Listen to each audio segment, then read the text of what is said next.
Hello my friends, my self Dilip Kumar welcomes on my YouTube channel sons classes. So guys, जैसा कि हम अपनी पिछली क्लास में सब्जेक्ट एंड प्रेडिकेट के पार्ट्स के बारे में पढ़ चुके हैं और आज जो हम पढ़ेंगे, आज का जो हमारा टॉपिक है वो है kinds of sentence. Kinds of sentence. Kinds of sentences. तो काइंड्स ऑफ सेंटेंसेस के बारे में हम लोग पढ़ेंगे। आई थिंक आपको समझ में आया होगा। तो हमारे सेंटेंस जो है वो 5 प्रकार के होते हैं बेटा।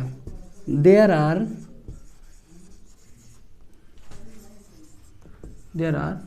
5 काइंड्स ऑफ सेंटेंसेस। 5 प्रकार के सेंटेंसेस होते हैं। पहला जो होता है हमारा बेटा वो असर्टिव सेंटेंस होता है। Assertive sentence. असर्टिव सेंटेंस को हिंदी में हम लोग बेटा साधारण वाक्य बोलते हैं। क्या बोलते हैं? साधारण वाक्य। यानी जो भी हम अपनी डेली लाइफ में वाक्य यूज करते हैं, कुछ उसमें से साधारण वाक्य होते हैं। दूसरा जो हमारा होता है वो होता है इंट्रोगेटिव। दूसरा कौन सा होता है बेटा? इंट्रोगेटिव। Interrogative sentence. इसको हम हिंदी में प्रश्नवाचक वाक्य बोलते हैं। क्या बोलते हैं? प्रश्नवाचक वाक्य। तीसरा जो हमारा होता है वो होता है इम्परेटिव।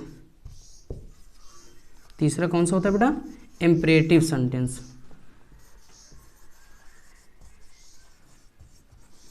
इम्परेटिव सेंटेंस, इसको हिंदी में हम लोग आदेशात्मक वाक्य बोलते हैं। आदेशात्मक वाक्य। चौथा जो हमारा होता है वो होता है exclamatory. Exclamatory sentence. Exclamatory sentence, इसको हिंदी में हम विस्मय सूचक वाक्य बोलते हैं। विस्मय सूचक वाक्य। और लास्ट में जो हमारा बचता है उसको हम बोलते हैं optative sentence. Optative sentence. Optative sentence, इसको हिंदी में हम लोग इच्छा सूचक वाक्य बोलते हैं। इच्छा सूचक वाक्य, जहां पर हम अपनी इच्छाओं को व्यक्त करना चाहते हैं। क्या व्यक्त करना चाहते हैं? इच्छाओं को। तो जैसा कि आप देख पा रहे हैं कि हमारे 5 प्रकार के यहाँ पे सेंटेंसेस लिखे हुए हैं। पहला हमारा असर्टिव सेंटेंस, दूसरा इंट्रोगेटिव सेंटेंस, तीसरा इंपेरेटिव सेंटेंस, चौथा एक्सक्लेमेटरी सेंटेंस और पांचवा ऑप्टेटिव सेंटेंस। सो गाइस, हम लोग एक एक सेंटेंस डिफिनीशन के माध्यम से समझते हैं।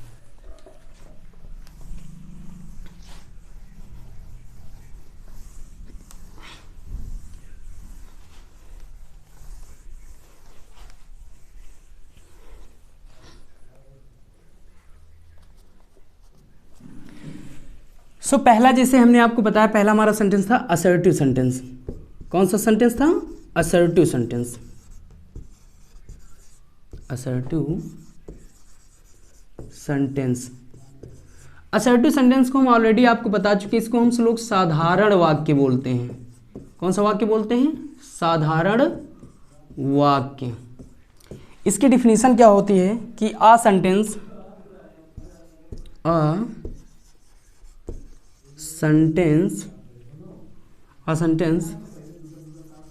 that makes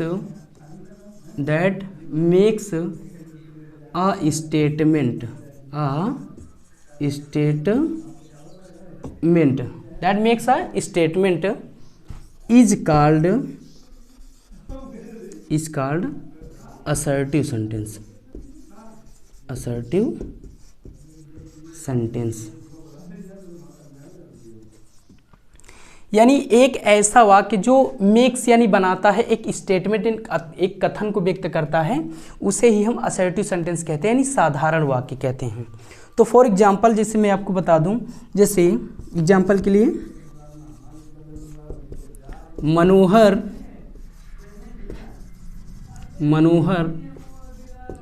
is a poor farmer. मनोहर एक गरीब किसान है। तो जैसा कि आप देख सकते हो कि ये वाक्य बिल्कुल साधारण है, सकारात्मक वाक्य है। और दूसरा जो हमारा एग्जाम्पल है, Radha is a teacher. Radha एक अध्यापिका है। तो ये हमारे दो रहे एग्जाम्पल्स असर्टिव सेंटेंस के। और एक बात मैं आपको बताना चाहता हूँ कि असर्टिव सेंटेंस हमारा बेटा 2 पार्ट्स में डिवाइड हो जाता है। कितने पार्ट में डिवाइड होता है? 2 पार्ट्स में। एक हो जाता है अफर्मेटिव। एक कौन सा हो जाता है? अफर्मेटिव। एक अफर्मेटिव हो जाता है। और दूसरा बेटा जो इसका पार्ट होता है वो नेगेटिव हो जाता है। कौन सा हो जाता है? नेगेटिव। तो सेंटेंस जैसा कि हम टेंस पढ़ते हैं तो उसमें देखते हैं कि पहला सबसे पहले हमें अफर्मेटिव वाक्य पढ़ा जाता है, फिर नेगेटिव। तो अफर्मेटिव को हम लोग हिंदी में सकारात्मक वाक्य बोलते हैं। क्या बोलते हैं बेटा? सकारात्मक वाक्य। सकारात्मक वाक्य। और नेगेटिव को आप जानते ही हो कि नकारात्मक बोलते हैं। नेगेटिव को नकारात्मक वाक्य बोलते हैं। तो जैसा यहाँ पे एक हमारा ये असर्टिव है, दोनों ही असर्टिव हैं। निगेटिव में यानी जिसमें नॉट यूज आ जाए, या नॉट का यूज कर ले, या नो का यूज कर लें, या कोई निगेटिव वर्ड्स का यूज करें, ऐसे सारे सेंटेंस हमारे निगेटिव सेंटेंस कहलाते हैं। ठीक है। जैसे Mohan is not doing his work. तो मोहन अपना कार्य नहीं कर रहा है। तो ये एक बेटा निगेटिव सेंटेंस है, इसको हम नकारात्मक वाक्य बोलेंगे। आई थिंक आपको समझ में आ गया होगा कि असर्टिव सेंटेंस 2 पार्ट में होता है, अफर्मेटिव और निगेटिव, जो एक कथन को व्यक्त करता है। तो ये हमारी समझ में आ गया। अब हम दूसरा जो पढ़ेंगे वो हमारा होगा इंट्रोगेटिव वाक्य।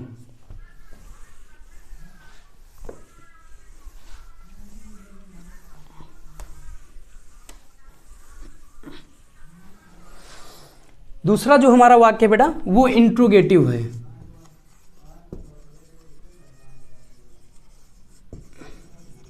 Interrogative sentence.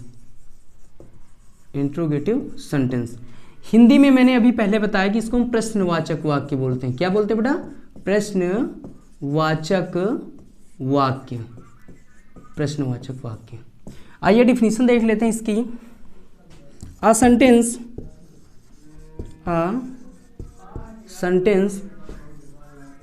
that used to ask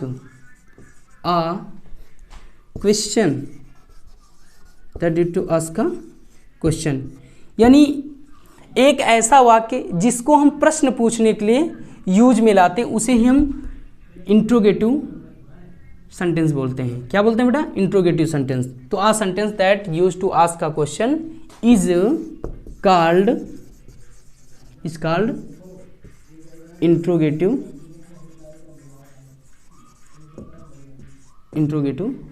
sentence. Interrogative sentence. तो हम इसके एग्जांपल देख लेते हैं।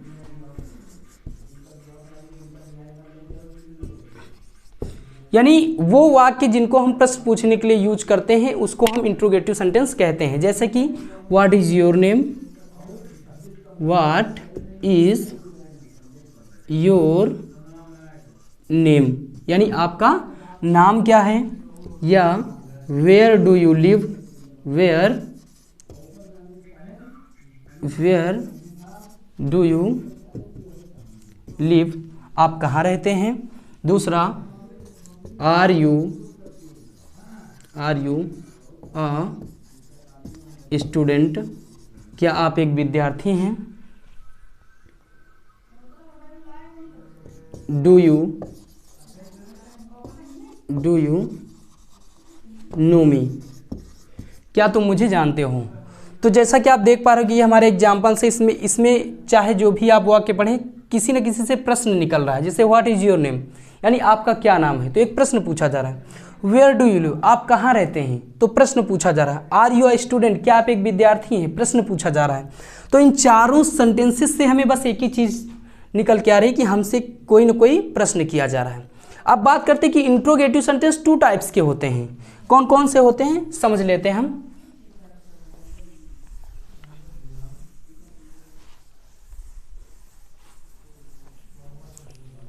इंट्रोगेटिव सेंटेंस हमारे बेटा 2 प्रकार के हो जाते हैं। पहला यस या नो टाइप, पहला कौन सा, यस या नो टाइप, और दूसरा WH टाइप। हम जान लेते हैं यस या नो टाइप क्या है, यानी जिन प्रश्नों का उत्तर हम हाँ या ना में दे सकते हैं उसको यस या नो टाइप कहते हैं। जैसा कि अभी मैंने एग्जांपल आपसे बताया कि are you a student, are you a student, क्या आप एक विद्यार्थी हैं। तो देखो इसका आंसर हम हाँ में, यानी विद्यार्थी हैं तो हाँ, अगर नहीं है तो ना में दे सकते हैं, यानी इसका आंसर हम यस या नो में दे सकते हैं। तो ये एक हमारा यस या नो टाइप इंट्रोगेटिव सेंटेंस हो जाता है। और WH टाइप क्या है, जैसा कि अभी हमने एग्जांपल में बताया कि what is your name, what is your name, यानी आपका नाम क्या है। तो अगर नाम किसी ने हमसे पूछा है तो क्या हम हाँ ना में दे सकते हैं। हाँ ना में कौन दे, गूंगा या बहरा, तो गूंगे बहरे तो हो नहीं आप लोग, ना हम हैं। तो यहाँ पे हम इसका आंसर हमें बताना पड़ेगा कि मेरा नाम क्या है, मैं कहाँ रहता हूँ, मैंने क्या खाया है। तो अगर ये सारी चीज़ें हमसे कोई पूछता है तो वो WH टाइप इंट्रोगेटिव सेंटेंस होते हैं। और जिन सेंटेंसेस का उत्तर हम यस या नो में दे सकते हैं ऐसे वाक्यों को हम फर्स्ट टाइप इंट्रोगेटिव कहते हैं, और WH टाइप वाले ये सेकेंड टाइप इंट्रोगेटिव बोले जाते हैं। आई थिंक आपको समझ में आ गया होगा इंट्रोगेटिव क्या है, इंट्रोगेटिव कितने टाइप्स होते हैं। तो इंट्रोगेटिव के मैंने टाइप्स आपको बता दिए, first type and second type. तो एक बार फिर से मैं आपको रिवीजन करवा रहा हूँ कि यस या नो में जिन प्रश्नों का उत्तर हम दे सकते हैं वो फर्स्ट टाइप इंट्रोगेटिव होते हैं, और जिन प्रश्नों का उत्तर हम यस या नो में नहीं दे सकते वो सेकेंड टाइप इंट्रोगेटिव होते हैं। ठीक है, अब हम चलते हैं अपने नेक्स्ट टॉपिक पे। तो हमारा दूसरा जो सेंटेंस यानी तीसरा जो सेंटेंस है वो है इंपरेटिव सेंटेंस। कौन सा सेंटेंस है बेटा, इंपरेटिव सेंटेंस।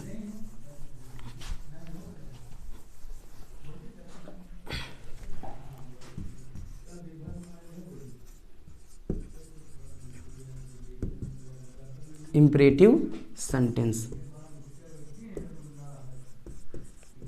जैसा कि पहले आपको बता चुके इसको हिंदी में हम लोग आदेशात्मक वाक्य बोलते हैं। क्या बोलते हैं बेटा, आदेशात्मक वाक्य। यानी इसके नाम से आपको पता चल रहा है कि इसमें आदेश वगैरह देने का काम किया जाता है। सबसे पहले हम डिफिनीशन देख लेते हैं। A sentence that express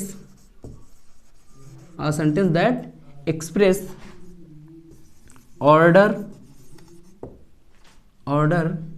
advice, command,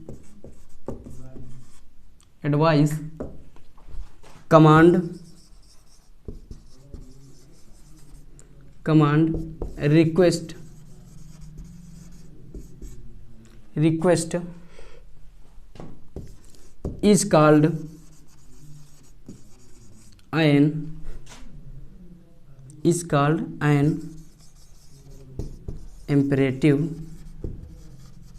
is called an imperative sentence. यानी ये एक ऐसा वाक्य होता है sentence that express order, advice, command, request is called an imperative sentence. यानी ऐसे वाक्य जिनसे हमें क्या क्या व्यक्त होता है, ऑर्डर, एडवाइस यानी सलाह व्यक्त हो, कमांड मतलब ऑर्डर किसी चीज़ का आदेश हो, रिक्वेस्ट यानी विनती की जाए। वहाँ पर अगर ऐसे भाव व्यक्त हो रहे हैं सेंटेंस पे तो ये सारे वाक्य जो होते हैं हमारे इंपरेटिव सेंटेंस के होते हैं। जैसे फॉर एग्जांपल सिट डाउन, तो सिट डाउन में बेटा क्या है, एक कोई आपको आदेश दे रहा है कि बैठ जाओ, ठीक है। दूसरा ओपन द डोर यानी दरवाजा खोलो, ये भी एक ऑर्डर है। प्लीज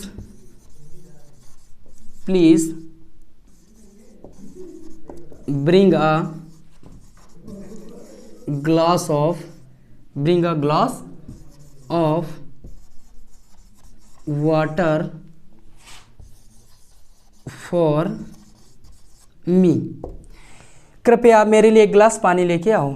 तो देखो इसमें क्या है, रिक्वेस्ट है, प्लीज़ लगा है, प्लीज़ से आप समझ जाए कि रिक्वेस्ट है। जैसे हम किसी से कोई वस्तु मांगते हैं तो हम उससे प्लीज़ करके बात करते हैं, please sit down, please give me a pen, please give me anything. जो भी हम अगर किसी से मांगना है तो हम रिक्वेस्ट यूज से करते हैं। और आदेश जैसे सिट डाउन हो गया, ओपन द डोर, तो इस जो इम्परेटिव सेंटेंस है इनसे हमें यही भाव देखने को मिलते हैं, चाहे उसमें आदेश का हो, चाहे रिक्वेस्ट का हो, चाहे कमांड का हो, चाहे एडवाइस का हो। ठीक है, तो आई थिंक आपको ये समझ में आ गया होगा कि हमारा इम्परेटिव सेंटेंस क्या है। तो इम्परेटिव सेंटेंस वो वाक्य होते हैं जिसमें आदेश, सलाह आदि चीज़ें व्यक्त होती हैं, ऐसे वाक्य को हम इम्परेटिव सेंटेंस कहते हैं। तो हमारा जो अगला टॉपिक है वो है exclamatory sentence.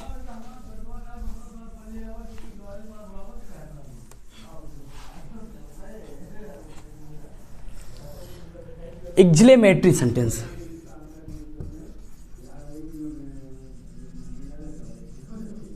Exclamatory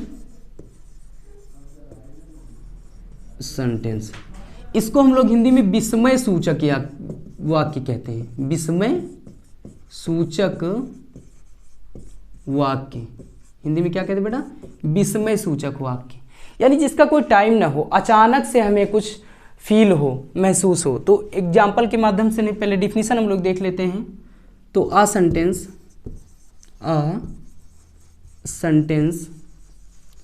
that express, a sentence that express, ये क्या क्या व्यक्त करती है, अ सडन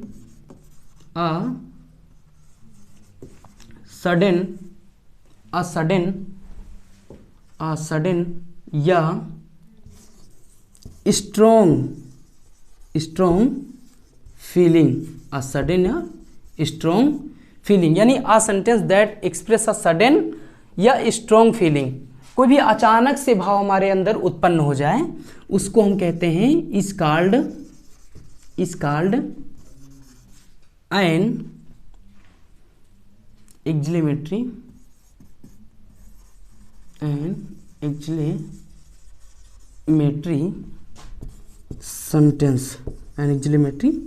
सेंटेंस, यानी एक ऐसा वाक्य जो व्यक्त करता है अ सडन फीलिंग, सडन या strong feeling is called an exclamatory sentence, यानी जो सडन फीलिंग्स हमारे अंदर उत्पन्न होती है उसी को हम क्या कहते हैं, एक्सक्लेमेटरी सेंटेंस। एग्जाम्पल के माध्यम से हम लोग समझ लेते हैं, जैसे व्हाट आ ब्यूटीफुल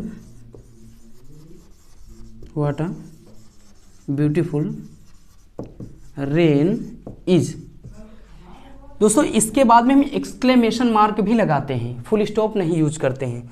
तो what a beautiful rain is, यानी ऐसा तो हम सोच के कभी घर से नहीं चलते कि हाँ बारिश होगी तो वो सुहावनी होगी, नहीं।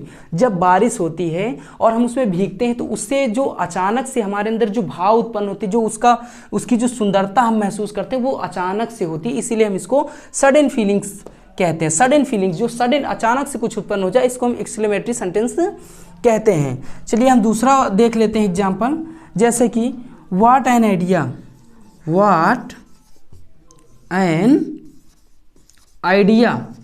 कभी कभी हम कोई काम कर रहे होते हैं, उस पर सोचते रहते हैं लेकिन कोई आता नहीं, लेकिन अचानक से कुछ हमारे अंदर क्या आ जाते हैं, विचार आ जाते हैं कि हाँ ऐसे करें तो फिर ये हो जाएगा, तो वही है व्हाट एन आइडिया। ठीक है, तो ये हमारे दो एग्जाम्पल हुए, what a beautiful rain is, what an idea. और तीसरा हम लोग देख लेते हैं, ये कभी कभी दुख को भी व्यक्त कर देता है, कभी कभी नहीं हमेशा ही व्यक्त करता है, ये समझ लीजिए। जैसे आलास शी इज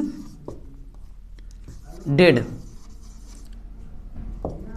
दुख है कि वह मर गई। तो देखो अचानक से जब हम कभी घर से निकलते हैं तो अगर कोई हमारे सामने हादसा हो जाता है, एक्सीडेंट हो जाता है, तो हम लोग पहले तो खुशी से निकलते हैं घर से, लेकिन जब हमारे सामने कोई ऐसी घटना घट जाए तो हमारे अंदर दुख का भाव उत्पन्न हो जाता है। तो जहाँ पर ये सब दुख और खुशी, ये सारी चीज़ें उत्पन्न हों अचानक से, वो भी, उसको हम एक्सक्लेमेटरी सेंटेंस कहते हैं। आई थिंक आपको ये एक्सक्लेमेटरी सेंटेंस समझ में आ गया होगा। अब हमारा जो लास्ट वाक्य बचता है वो बचता है ऑप्टेटिव सेंटेंस। कौन सा बचता है बेटा, optative sentence.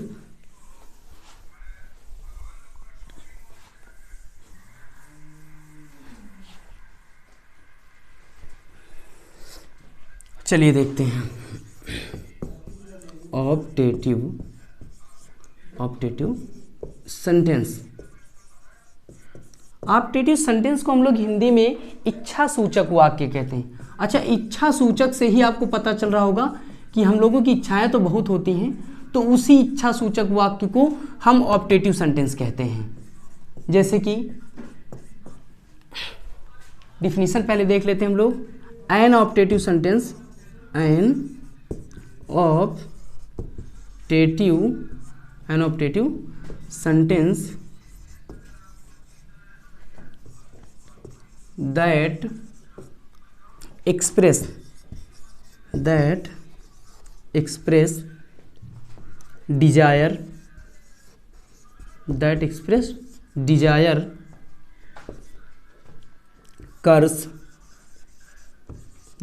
desire,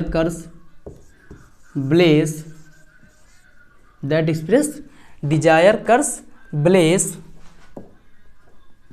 is called an imperative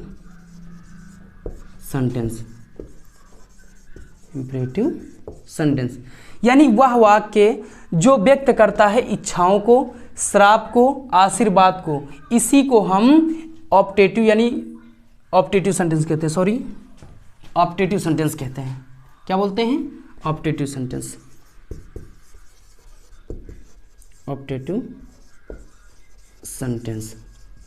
ठीक है, तो an optative sentence that express desire, जो इच्छा को व्यक्त करता है, कर्स यानी श्राप को व्यक्त करता है, ब्लेस मतलब आशीर्वाद को व्यक्त करता है, इसी को हम क्या कहते हैं? Optative sentence. For example, may you live long, may you live long यानी आप दीर्घायु हों। जब भी हम कभी किसी बड़े के यहाँ जाते हैं या अपने दादी दादा से या अपने माता पिता के चरण स्पर्श करते हैं तो वो हमें बहुत बड़ा सा आशीर्वाद देते हैं। वो क्या देते हैं? मे यू लिव लॉन्ग, यानी आपकी उम्र लंबी हो या आप दीर्घायु हो। दूसरा, मे गॉड ब्लेस यू, यानी भगवान आपको आशीर्वाद दे। ठीक है, may you live long, may God bless you. ठीक है, तीसरा क्या है? कभी कभी श्राप भी तो कुछ लोग दे देते हैं, जैसे may you go to hell, तुम नर्क में जाओ। तो दो में से हमें क्या मिल रहा है? एक में डिजायर है, यानी भगवान आपको आशीर्वाद दे, ये इच्छाएं हैं लोगों की, और इच्छाएं सभी हैं। आप कैसे? इच्छाएं सभी हैं, लेकिन किसी से श्राप व्यक्त हो रहा है और किसी से डिजायर, किसी से आशीर्वाद व्यक्त हो रहा है। ठीक है, तो कहने का मतलब यहाँ पे ऑप्टेटिव सेंटेंस वो वाक्य होता है जहाँ से हमें किसी व्यक्ति की इच्छा, श्राप, ब्लेस आदि चीज़ें व्यक्त होती हैं, उसको हम ऑप्टेटिव सेंटेंस कहते हैं। और हमारा एग्जाम्पल है जैसे कि मे यू लिव लॉन्ग, ये एक आशीर्वाद है। मे गॉड ब्लेस यू, भगवान आपको आशीर्वाद दे, ये भी एक आपका ब्लेस है। और may you go to hell, ये आपका एक कर्स है। आई थिंक आपको ये पांचों सेंटेंस जो मैंने आपको पढ़ाए ये आपको समझ में आए होंगे। तो आज की हम अपनी क्लास यहीं पे समाप्त करते हैं और नेक्स्ट डे हम मिलते हैं अपने नेक्स्ट टॉपिक के साथ इसी चैनल पर। सन्स क्लासेस प्लीज़ सब्सक्राइब जरूर कर दीजिएगा।